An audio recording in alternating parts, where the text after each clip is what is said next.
오늘 이렇게 부족함이 많은데도 이 자리에 서게 해주신 하나님께 먼저 감사를 드립니다. 이 자리를 통해서 온전히 하나님만 증거될 수 있기를 소망합니다. 오늘은 이제 제가 세 가지 얘기를 해드릴 건데요. 먼저는 공과 말씀을 나누고요. 저희 속회 이야기를 나누고 제 이야기를 잠깐 나눠보도록 하겠습니다. 오늘 공과 말씀을 이제 먼저 볼까요? 오늘 공과 제목 같이 한번 읽어보겠습니다. 건너와서 우리를 도우라입니다. 네, 암송할 말씀이 있죠. 공과책에 보면 10절 말씀 한번 있으시면 성경 있으시면 사도행전 16장 10절 말씀 한번 같이 읽어보겠습니다. 바울이 그 환상을 보았을 때 우리가 곧 마게도냐로 떠나기를 힘쓰니 이는 하나님이 저 사람들에게 복음을 전하라고 우리를 부르신 줄로 인정함이러라. 네, 바울은 아시아로 가서 복음을 전하고자 했지만 성령이 그 길을 막았습니다. 그 대신 그를 마게도냐로 이끄셨는데요. 환상 중에 마게도냐로 건너와서 우리를 도우라는 간청을 들은 바울은 이것을 그들에게 복음을 전하려고 부르시는 주님의 음성으로 확신했습니다. 이방인의 사도로 부름받은 바울은 주님의 음성을 듣고 순종했습니다.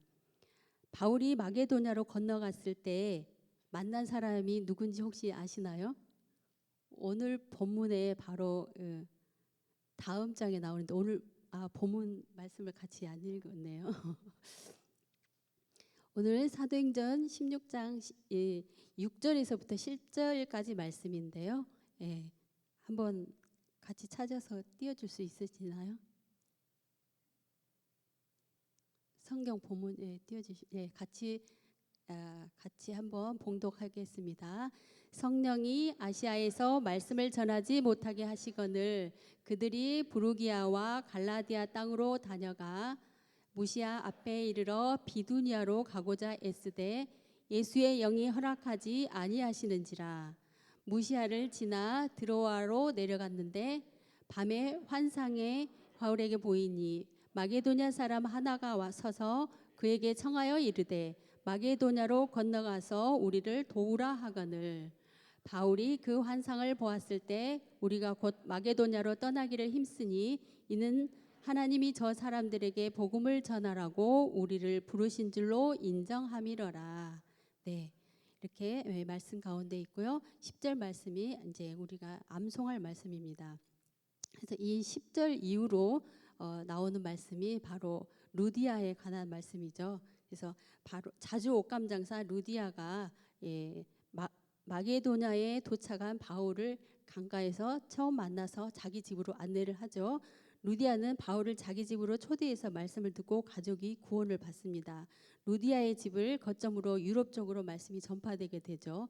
우리나라도 초창기에 선교사님들이 오셨을 때는 가정에서 모셔서 섬기고 예배를 드려서 그곳이 교회가 되는 곳이 많았다고 합니다. 그래서 그 교회가 시작이 됐었는데 이제 우리 복음을 전하는 사람은 그러면 무엇을 해야 하는지 한번 세 단락으로 나눠서 살펴보겠습니다. 첫째, 하나님의 뜻을 알아야 합니다. 바울이 사도로 부르심을 받은 것은 전적으로 하나님의 뜻과 은혜죠.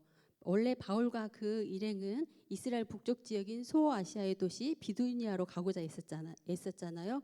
그런데 예수님의 영이 이를 허락하지 않으셨습니다. 하나님의 뜻은 바울을 이방인의 사도로 세워서 유럽과 로마의 땅끝까지 복음을 전하게 하는 것이었습니다. 하나님은 우리를 향한 계획을 이미 가지고 계시며 우리의 발걸음마다 주님의 뜻을 이루기를 원하십니다. 사람이 마음으로 자기의 길을 계획할지라도 그 길을 인도하시는 분은 주님이십니다. 주님은 뜻을 이루기 위해 우리의 인생의 방향을 바꾸시며 새로운 길을 여시는 분이십니다. 그러므로 복음을 전하기 위해서는 하나님의 뜻을 구하고 그 뜻에 순종해야 합니다. 하나님의 뜻을 구하기 위해서는 말씀을 읽고 기도를 해봐야 됩니다. 우리가 어떻게 하나님의 뜻을 알겠어요? 말씀 속에 하나님의 뜻이 있고 기도 가운데 응답이 있는 줄 믿습니다. 하나님이 우리에게 주신 러브레터, 말씀을 읽어봐야지 하나님의 심정을 알 수 있겠죠. 둘째는 복음의 지경을 넓혀야 합니다. 하나님은 바울에게 환상을 보여주셔서 그를 마게도냐로 이끄셨습니다. 바울은 이 환상으로 그 주님께서 그들에게 복음을 전하라고 자신을 부르신 것을 확신했습니다.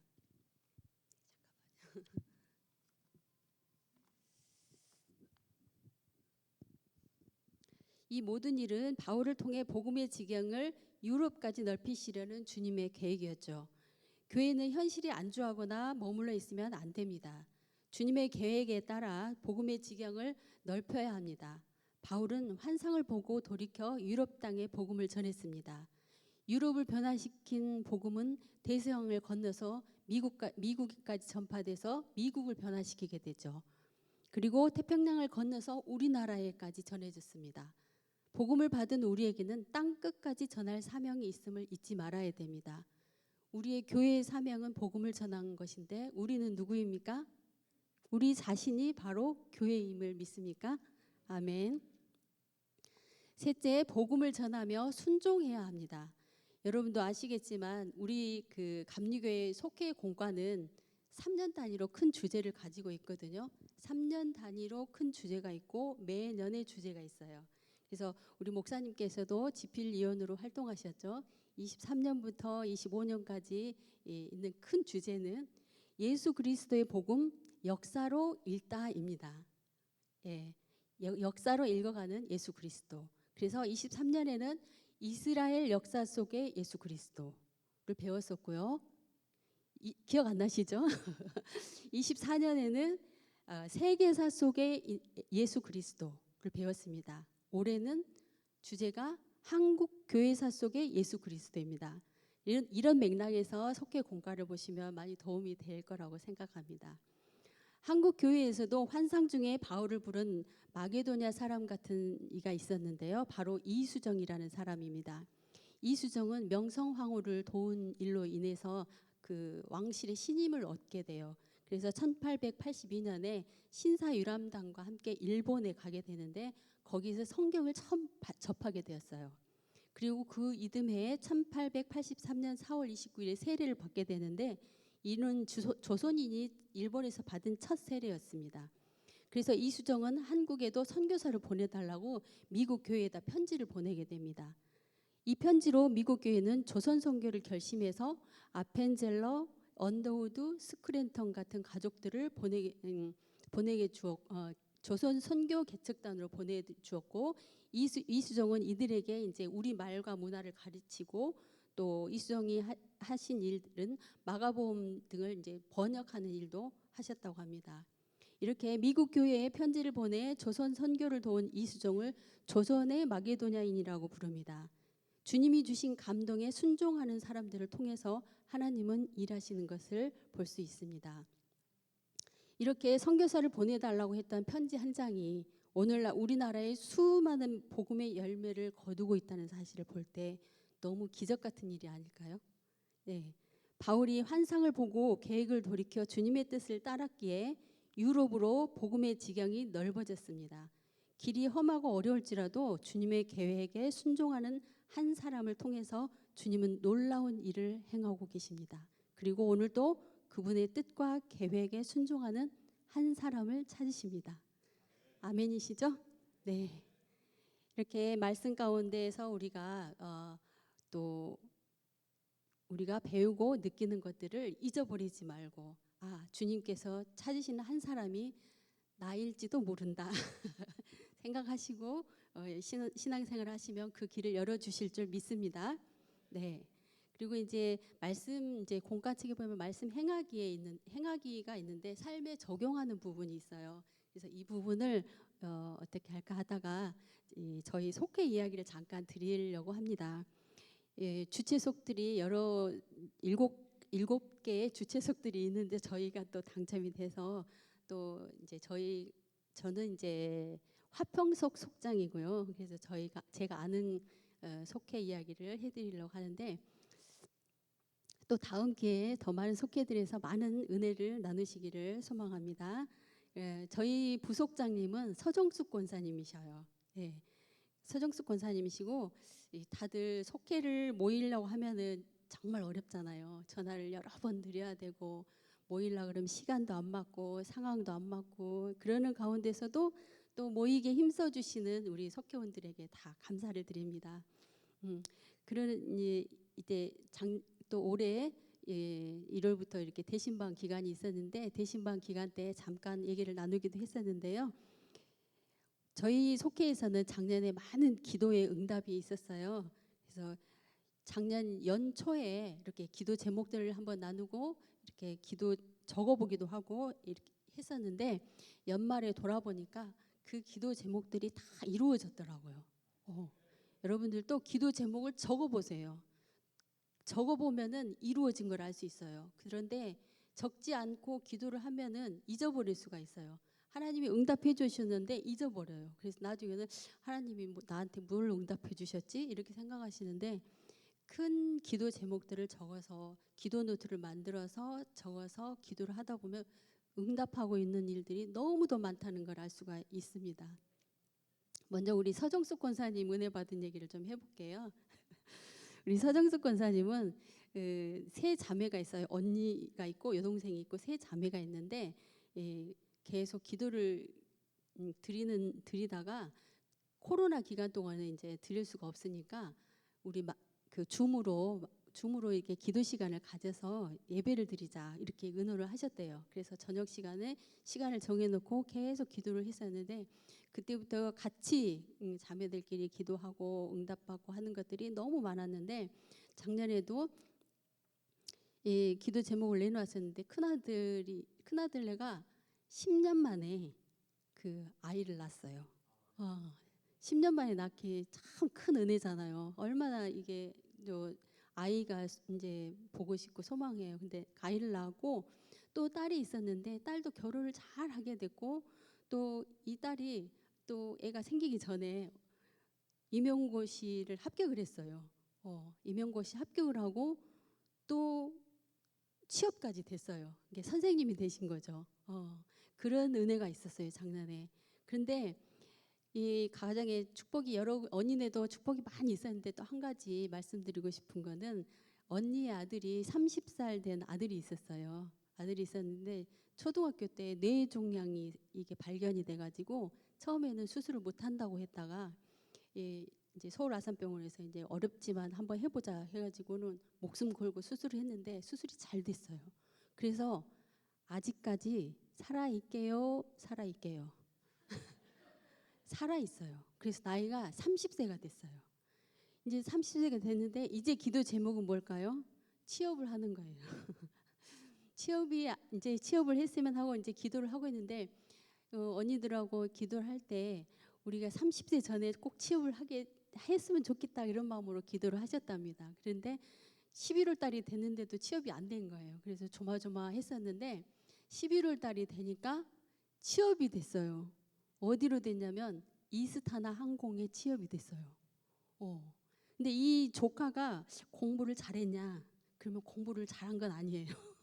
이 치료받으러 다니느라고 머리도 멍하고 이게 학교를 다니는 게 기적이죠. 근데 그 받은 상이 있어요. 무슨 상이냐면 개근상. 개근상을 받았대요. 그런데 그 엄마의 또 간절한 기도와 이모들의 기도 속에서 이렇게 돼서 좋은 직장을 취직을 하게 돼서 이 조카가 너무 감사해서 딱 취업하고 받은 첫 번째 11조를 탁 띄어서 하나님께 드리고 그리고 그동안 기도해 주신 우리 이모님들에게도 감사를 싹 하고 지금 직장 잘 다니고 있다고 합니다. 아주 이런 큰 은혜가 있었고요. 또 우리 김양숙 집사님 아시죠? 네, 김양숙 집사님은 연고가 이제 당진에 없는데 와가지고 적응하기 어려웠지만 이게 성도님들의 사랑과 관심으로 우리 교회에 잘 적응하고 계십니다. 근데 이 집사님은 또 세 가지 기도가 있었는데 첫 번째 기도는 이 집사님이 그동안 몰랐었잖아요, 우리가. 근데 혈액암으로 12년 동안 이게 항암 치료를 하고 있었던 거예요. 그래서 작년에 이제 항암 치료 이제 완치 판정을 받아야 되는데 된다 안 된다 막 하다가 8월 달에 완치 판정을 받은 거예요. 그래서 떡도 냈었잖아요. 그래서 그런 은혜가 있었고 또 이 집사님도 그 큰아들이 아이가 안 태어나서 계속 그게 기도 제목이었어요. 그런데 작년에 8년 만에. 예, 우리 속회 참 희한하죠. 우리 속회 오시면은 출산의 축복이 있는 줄 믿습니다. 그래서 8년 만에 또 출산을 하게 됐어요. 그래서 경사가 있었고요. 또 세 번째 기도 제목은 이제 둘째 아들이 야구 선수예요. 두산 야구 선수인데 이 에일 군이 이제 야구 선수들은 이게 그 은퇴하는 게 조금 빨리잖아요. 근데 은퇴 이제 선수로서 생활은 마감해야 되는데 그러면 직장을 또 뭐를 잡아야 되나 이게 고민이었던 거예요. 그래서 기도하고 있었는데 두산 그 감독 이승엽 감독이 코치로 또 이게 발탁을 해갖고 데리고 간 거예요. 그래서 그 두산에서 최연속 코치로 이렇게 또 취업이 돼서 아주 경사난내 해가지고 이런 큰 은혜의 그 기도 제목의 응답이 있었답니다. 또 우리 그 권현자 권사님은 우리 사과수피아 농장 아시죠? 또 손주연의 엄마이기도 합니다. 네, 권현자 권사님은 교사이신데 학교 끝나면 이제 학교 끝나고 나서 수업 끝나고 나서 그때 이제부터 이렇게 성경 말씀을 녹화를 해서 유튜브에 하나씩 올리셨대요. 그때 이제 성경방 공부를 하고 있을 때이기도 한데 성경을 소리내서 읽어서 녹화를 해서 올려놨어요. 누가 보든지 안 보든지 보는 사람 몇 명 안 되죠. 막 조회수 1명도 있고 뭐 10명도 있고 막 이런데 많지는 않은데 성경을 완독해서 올려놨다고 합니다. 근데 우리 권사님 큰딸도 교사하세요. 그래서 이 큰딸이 어느 날 전화가 왔대요. 엄마 내가 성경을 읽으려고 하는데 너무 안 읽어지고 읽다 보면 졸리고 해가지고 이게 읽다 말고 그랬는데 엄마가 올려놓은 유튜브가 생각이 나더래요. 그래서 유튜브를 틀어놓고 성경을 읽고 같이 눈으로 읽고 했더니 졸리지도 않고 우리 권현자 권사님 목소리가 얼마나 또랑또랑해요. 그래서 아주 성경 읽을 때 너무 도움이 된다고 그렇게 전화가 왔다고 합니다. 그래서 이게 자녀들에게 믿음의 씨앗을 심어주는 일이 얼마나 중요한지 모릅니다. 이 시대 가운데서도. 네. 그래서 우리 권현자 집사님 가정 가운데서 이렇게 또 은혜가 있었고 우리 권현자 권사님은 이게 필체도 굉장히 좋으세요. 막 인쇄해 놓은 것 같아요. 근데 그거를 성경 필사도 해가지고 자녀들한테 유산으로 물려주기 위해서 필사도 다 이게 다 쓰신 분이에요. 그래서 참 본받을 점이 많으신 우리 권사님들입니다.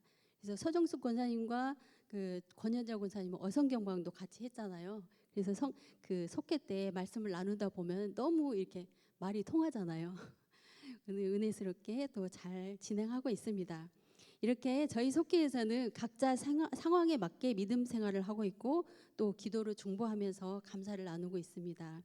그런데 이제 속회 식구들이 아직 돌봐야 될 부모님 또 남편 자녀들이 있어서 온전히 헌신하기는 조금 어려움이 있지만 올해에는 모이게 더욱 힘쓰고 주님 안에서 봉사와 헌신을 이루는 공동체가 되기를 소망합니다. 이제 또 제 이야기를 조금 해보려고 합니다. 저도 작년에 기도 제목이 있었어요. 뭐냐면 태바 비전센터라고 들어보셨죠? 예, 저희 가정에서 오래전부터 이렇게 수련회 등을 할 수 있는 공간을 건축하고 있었는데 이게 준공검사까지 맡기가 굉장히 어려웠어요. 그래서 그게 첫 번째 기도 제목이었어요. 작년에는. 그래서 남편 김은호 권사의 노력이 많이 있었는데 코로나 기간을 거치면서 뭐 건축비도 올라가지 인건비도 올라가지 뭐 굉장히 어려운 가운데 있어서 준공하는 게 기도 제목이었는데 작년 3월에 준공검사가 완료를 했어요. 준공검사가 완료가 되고 또 4월에는 설립 예배도 드렸고 그리고 여름에는 우리 교회 청년부들의 수련회를 은혜 가운데 진행할 수 있었습니다. 기도 가운데 또 태바라는 이름도 주셔서 너무 감사를 드리죠. 그리고 지금도 단지를 계속 조성하는 일은 진행되고 있는데 점점 더 나은 모습이 될 것이라고 믿습니다. 우리 김은우 권사 별명이 일남이에요. 일만해서. 그래서 이 모든 것들이 하나님의 도우심이 없이는 이루어질 수 없는 일이었습니다. 그런데 태바 비전센터는 한 가지 좀 문제점이 있어요. 오신 분들은 좀 아시겠지만 가끔씩 솔솔 이렇게 좋은 향기가 나요. 그래서 그게 좀 기도 제목이었어요. 항상. 왜냐하면 앞에가 그 축사가 있었고 들어오는 입구에 또 메추리알 그 퇴비를 해놓는 퇴비장이 있었어요. 그래서 이거를 어떻게 할까 막 이런 땅을 샀다고 난 속으로 막 이게 투덜투덜 했었어요. 이런 환경의 땅을 사다니 좋은 환경의 땅을 사야 되는데 이런 데를 사다니 막 했었는데 얼마 전에 한 일주일 전에 그 축사 농장에서 저희 이게 그 동네 일 때문에 의논을 하려고 저희 비전센터를 찾아왔어요. 얘기를 나누다 보니까 자기 그 축사를 현대화 사업을 하는 중이래요. 현대화 사업을 해서 냄새가 하나도 안 나게. 그래서 그 돼지들이 아주 호텔에서 사는 것처럼 깨끗하게 그렇게 만든다고 합니다. 공사비가 60억 들어간대요. 그거를 하고 있는 거예요. 그래서 진짜 오죠. 이런 일이 있을 수가. 그런데 또 어제는 입구에 이렇게 들어가려고 하니까 시청차가 서 있는 거예요. 그래서 시청차가 왜 여기서 나오지? 그래서 물어봤어요. 여기 어떻게 오셨어요? 물어봤더니 누가 민원을 넣어가지고 그 메추리알 퇴비장 있는 데를 치우라고 이제 연락이 온 거예요. 그래서 그러면 저한테 연락을 달라고 했더니 저녁 때 전화가 왔어요. 사모님 메추리알 농장 내일 치우라고 했습니다. 이제 앞으로 거기다 퇴비 못 사놓게 할 것입니다. 두 가지가 한꺼번에 싹 해결이 된 거예요. 와, 이제 태바 비전센터 오시면 신선한 공기를 마실 수 있을 것입니다. 이렇게 되어지는 일을 보고 제가 느낀 게 무엇이겠습니까? 하나님이 일을 하고 계시구나. 그걸 알 수 있었죠. 여러분도 공감하시죠? 나의 능력과 지혜로는 아무것도 할 수 없어요. 걱정만 하고 있는 거죠. 저거를 어떻게 해야지 될까 막 걱정만 하고 있는 건데 하나님이 일하고 계셨던 거예요. 우리가 할 수 있는 건 다만 기도와 간구로 우리 구할 것을 감사함으로 하나님께 아뢰는 일인 것을 다시 한번 깨닫습니다. 할렐루야. 이제 조금 무거운 얘기가 될 수도 있는데 또 이제 아시는 분도 계시겠지만 저는 건강이 좀 좋지 않습니다. 아픈 게 무슨 자랑이냐고 그렇게 생각하실 분도 있겠지만 이제 저로 인해서 건강에 경각심을 갖고 계시는 분도 계시니 제가 조금 선한 영향력을 끼치는 부분도 있겠죠. 그래서 올해의 기도 제목은 저의 건강이 회복되는 것입니다. 저는 혹시 조금 잘 모르시는 분이 있을까 봐서 말씀드리는데 저는 21년도에 대장암 4기 판정을 받고 4년 동안에 44번의 항암 치료를 받았어요. 항암 치료 과정이 쉽지 않다는 건 알고 계시죠? 지금은 약의 부작용이 너무 심해서 한 2달 정도 쉬고 있어요. 근데 또 혈액 검사를 해봤더니 암 수치가 많이 올라갔다고 해서 또 CT를 찍어봤어요. 그랬더니 여기저기 또 전이가 돼 있다고 해가지고 근데 의사 선생님이 지금은 뭐 딱히 쓸만한 약도 없고 그러시면서 뭐라고 하시냐면 한 10년 전에만 해도 저 정도 상태면은 6개월에서 1년 정도 사는 게 평균이었대요. 근데 지금 4년 동안 살고 있다고 그러시더라고요. 그래서 이걸 또 확인시켜 주시는 거예요. 의사 선생님이. 생각보다 잘 버티고 있다 이런 소리로 들리더라고요. 근데 사람이 태어나서 돌아가는 것은 하나님의 자연스러운 섭리잖아요. 모든 세포들은 우리 몸에 있는 모든 세포들은 태어났다가 죽어요. 이틀 만에 세포가 죽는 것도 있고 또 뭐 60일 만에 죽는 것도 있고 120일 만에 죽는 것도 있어요. 그래서 어떤 식품이나 건강식품 먹을 때 6개월 먹어보라고 하잖아요. 3개월 이상 먹어보라고 하잖아요. 이게 모든 이제 혈액이 순환이 돼서 정착할 때까지 한번 꾸준히 드셔보시라 이런 얘기를 하는 거죠. 그런데 암세포는 때가 돼도 갈 생각을 안 해요. 그리고 점점 커져요. 그게 암세포예요. 근데 이런 암이라는 것은 사람이 노화되는 과정 중에 일부이기도 해요. 이게 세포나 이렇게 사람이 노화되는 과정의 일부이기도 하는데 면역력이 염증을 이기지 못하면 생기는 거거든요. 그래서 우리가 면역력 하는데 아이들은 면역력이 강하기 때문에 가만히 있지를 못해요. 활발하게 움직여요. 근데 나이가 들면은 면역력이 자꾸 떨어지니까 이게 침체가 되기도 하는데 앞으로는 암 치료제가 점점 좋아지겠죠. 우리 암 환자들끼리는 우리 그때까지 버티자. 그게 이제 농담처럼 이제 얘기하고 있는데 우리는 이제 죽음이라는 단어 앞에서는 이렇게 진솔해질 수밖에 없어요. 그렇죠? 살았을 때는 세상 일이 너무 바쁘고 하지만 죽음이라는 이름 앞에 서면은 모든 게 다 이제 다 이게 깎아내고 딱 하나만 남아 있잖아요. 예, 저희도 이제 그 암 수술을 하고 처음으로 이제 암 수술하고 그 병실로 돌아왔는데 아무것도 움직이지를 못해요. 온몸이 다 아파요. 그래서 이제 성모병원 앞에 침대가 십자가가 있잖아요. 그래서 주님이 십자가에서 이렇게 채찍에 맞으실 때보다는 안 아프겠지.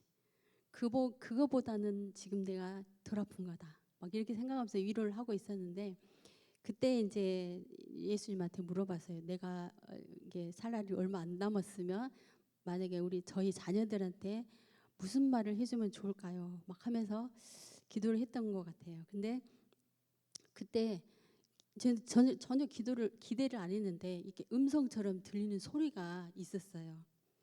서로 사랑하라. 이런 말씀이 딱 들렸는데 그것은 저희 자녀들뿐만이 아니라 믿음의 자녀들에게 하시는 말씀이기도 할 거라고 생각이 돼요. 이 주님 앞에서는 모두가 허물 많은 죄인이잖아요. 예. 내가 뭐 어떤 이제 안 믿는 사람들은 내가 뭐 세상 살면서 나쁜 짓 한 것도 없는데 무슨 죄인이야 막 이렇게 생각하시는 분도 있는데 죽음 앞에 서고 보니까 내가 죄인인 걸 알았어요. 하나님이 이 죄인을 용서해 주세요. 저절로 나와요. 내가 죄인이에요. 예. 그래서 나의 허물을 용서받고 하나님 나라에 들어간다는 것이 얼마나 큰 축복인지를 알았습니다. 누가 누구를 탓하고 정죄하고 미워하겠어요. 저도 원망하고 미워하고 정죄하고 싶은 사람들이 있었지만은 하나님의 음성을 듣고는 버리기로 했어요. 뭐 애쓴다고 그게 쉽게 버려지는 것은 아니지만 주님 앞에서 딱 섰을 때 그런 것들은 부질없이 느껴지더라고요. 그리고 기쁨과 감사만 있어요. 또 주님은 아무런 대가를 바라지 않고 우리한테 사랑을 주시고 치유를 주시고 축복을 주심을 알았어요. 그것이 은혜인 것을 알았습니다. 그래서 하나님이 안 계신다는 것을 증명하려고 애쓰지 마세요. 하나님을 알아가는 일에 힘을 쓰기를 바랍니다. 그러면 하나님은 자신을 넉넉하게 보여주신다는 것을 믿으시기 바랍니다. 네, 저희 육체의 공고함 속에서도 주님은 저에게 평안을 주셨어요. 투병 중에도 불안하거나 우울하거나 낙심하지 않고 지낼 수 있는 것은 정말 감사한 일이죠. 그로 인해서 같은 한우들의 손을 잡아주고 기도할 수 있었어요. 같이 기도하면서 하나님을 만나신 분들도 계시고 안 믿는 분들도 같이 기도하자고 하면은 한 사람도 거절하는 사람이 없어요. 예, 그래서 같이 기도도 하고 했는데 이 항암 치료를 하면서는 이제 정말 힘들거든요. 거동하기도 힘들고 먹기도 힘들고 막 눈 뜨는 것조차도 힘들어요. 몸을 들고 일어나는 것 자체가 너무 힘들어요. 힘든데 자는 것도 힘들어요. 모든 것이 어려운데 그렇지만은 그냥 누워서 그렇게 시간을 보내는 게 너무 아깝더라고요. 그래서 고영강 사모님이 어성경방을 개설하실 때 이거를 신청을 했어요. 끝까지 하자는 게 아니고 하는 데까지라도 하자. 그래서 시작을 했는데 그 성경방을 수료하게 되었고 또 작년에는 그 전문 강사 스쿨까지 졸업을 하게 됐습니다. 내가 할 수 있는 만큼이라도 하자고 시작한 것이 이제 제가 할 수 있는 것은 또 말씀을 붙잡는 일밖에 없어요. 말씀을 계속 듣고 또 붙잡고 기도하고 누워서 할 수 있는 건 그거밖에 없었는데 이 어성경이 읽어지는 수업을 통해서 말씀이 더욱 깊게 이해되는 것을 이제 체험을 하게 됐습니다. 요즘 많이 듣는 인사는 뭘까요? 아픈 사람 같지 않네요. 이게 인사예요. 예, 너무나 감사한 일이죠. 모두가 여러분들의 중보기도 덕분이라고 생각합니다. 또 우리 특별히 중보기도 팀이 있는데 중보기도 팀에서는 지금도 보이지 않지만은 이런 질병이나 어려움을 겪는 분들을 위해서 계속 기도해주고 계신 걸 알고 있습니다. 모두들 속히 쾌차하시기를 기도합니다. 우리가 몸이 아프거나 어려운 상황에 처해 있을 때면 어디론가 숨고 싶고 기분도 막 울적해져요.